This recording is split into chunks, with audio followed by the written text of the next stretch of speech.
तुर्की में एक छोटा सा कबीला आहिस्ता आहिस्ता अपनी ताकत बढ़ा रहा था और इस छोटे से कबीले के लीडर का नाम था सुल्तान उस्मान खान।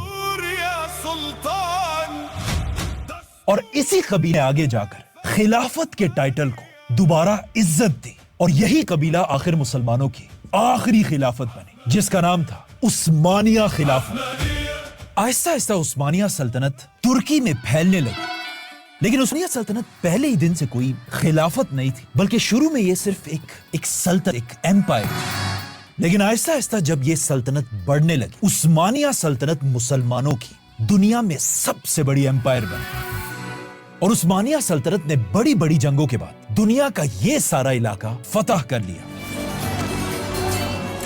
इवन मक्का और मदीना भी उस्मानिया सल्तनत के कंट्रोल में आया। लेकिन उस्मानिया सल्तनत एक खिलाफत तब बनी जब सुल्तान सलीम ने इजिप्ट को फतह किया और वहां सुल्तान सलीम को एक बंदा मिला, उसी अब्बासी खलीफा का पोता जो इससे बहुत साल पहले हलाकू खान से भागकर इजिप्ट आया था। तब से लेकर अब तक अब्बासी खलीफा इजिप्ट में ही रहते थे, लेकिन ये सिर्फ नाम के खलीफा थे और ताकत इनके पास बिल्कुल जीरो थी।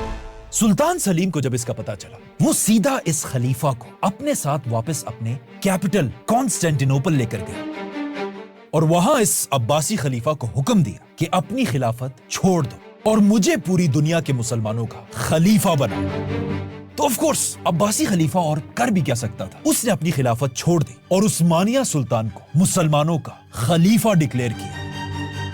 और इस तरह हिस्ट्री में पहली बार खिलाफत अरबों से निकलकर तुर्क सुल्तान उस्मानी सुल्तान के पास आई, क्योंकि उस्मानिया से पहले हर खिलाफत एक अरब खिलाफत थी और यहां से उस्मानिया सल्तनत का नाम हमेशा के लिए बदल गया और उसको एक नया नाम मिला, उस्मानिया खिलाफत।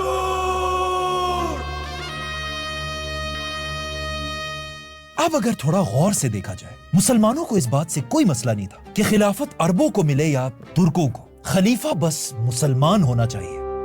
लेकिन आगे जाकर कुछ लोगों ने अरबों के दिल में ये रेसिज्म डाला कि खलीफा सिर्फ और सिर्फ एक अरब ही हो सकता है, जिसे हम आगे डिस्कस करेंगे।